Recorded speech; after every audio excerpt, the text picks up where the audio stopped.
కూటమి సర్కార్కు మద్యం వ్యాపారులు డెడ్ లైన్ విధించారు. మద్యం పాలసీలో చెప్పిన ప్రకారం కమిషన్ ఇవ్వకపోతే దుకాణాలు బంద్ చేస్తామని వారు హెచ్చరించడం గమనార్హం. గతంలో వైసీపీ ప్రభుత్వం మద్యం వ్యాపారం తానే చేసింది. దీంతో పెద్ద ఎత్తున విమర్శలు ఎదుర్కొంది.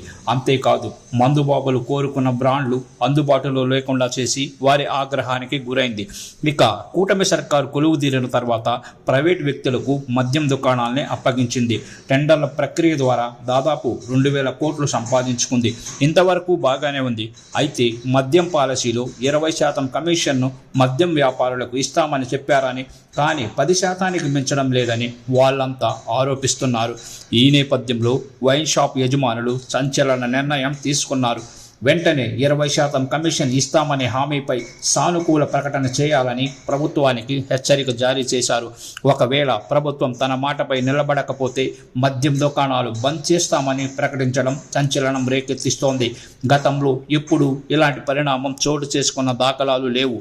మద్యం వ్యాపారంలో పెద్దగా ఆదాయం లేకపోగా నష్టాలు సవిచూడాల్సి వస్తోందని వాళ్ళంతా లబోదిబోమంటున్నారు. పోలీసులు, రాజకీయ నాయకులకు కమిషన్ల పోను ఇక తమకు మిగిలేది గుండు సున్నా అని ఆవేదన వ్యక్తం చేస్తున్నారు.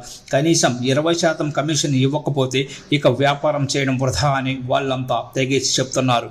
దీనిపై కోర్టుకు వెళ్లే ఆలోచనలో కూడా ఉన్నట్లు తెలుస్తోంది. ఇక కొత్త మద్యం పాలసీ అమల్లోకి వచ్చిన తర్వాత ఎక్సైజ్ ఎన్ఫోర్స్మెంట్ విభాగం దాదాపు 400 కేసులు పెట్టింది.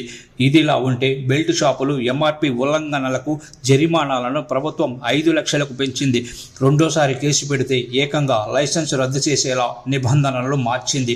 అయితే నిబంధనల ప్రకారం ఒక వ్యక్తి ఒకసారి గరిష్టంగా 3 సీసాలు కొనుగోలు చేయవచ్చని, అలా తీసుకెళ్లిన ఎవరైనా బెల్టుల్లో అమ్మితే దానికి తమను బాధ్యులను చేయడమేంటని లైసెన్సీలు ఆవేదన వ్యక్తం చేస్తున్నారు.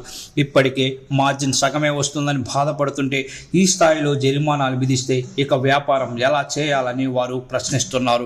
ఇక గ్రామీణ ప్రాంతాలలో బెల్ట్ షాపుల దందా యథేచ్ఛగా కొనసాగుతోంది. పచ్చని పల్లెలు మద్యం మత్తులో ఊగుతున్నాయి. ప్రభుత్వం బెదిరించినా తమకు మాత్రం ధనార్జనే ముఖ్యమైన చందంగా మద్యం వ్యాపారులు ముందుకు సాగుతున్నారు. వైన్స్లో దొరకని బీర్లు బెల్ట్ షాపుల్లో అందుబాటులో ఉంటున్నాయి. బెల్ట్ షాపు నిర్వాహకులు ఒక్కొక్క క్వార్టర్ బీర్ బాటిల్ మీద 30 నుండి 50 రూపాయల వరకు అదనంగా వసూలు చేస్తున్నట్లు వార్తలు వినిపిస్తున్నాయి. రాత్రి పగలు తేడా లేకుండా బెల్ట్ షాపులు నడపడంతో చుట్టుపక్కల ఉన్న వారికి ఇబ్బందిగా ఉంటుందని ప్రజలు ఆరోపిస్తున్నారు.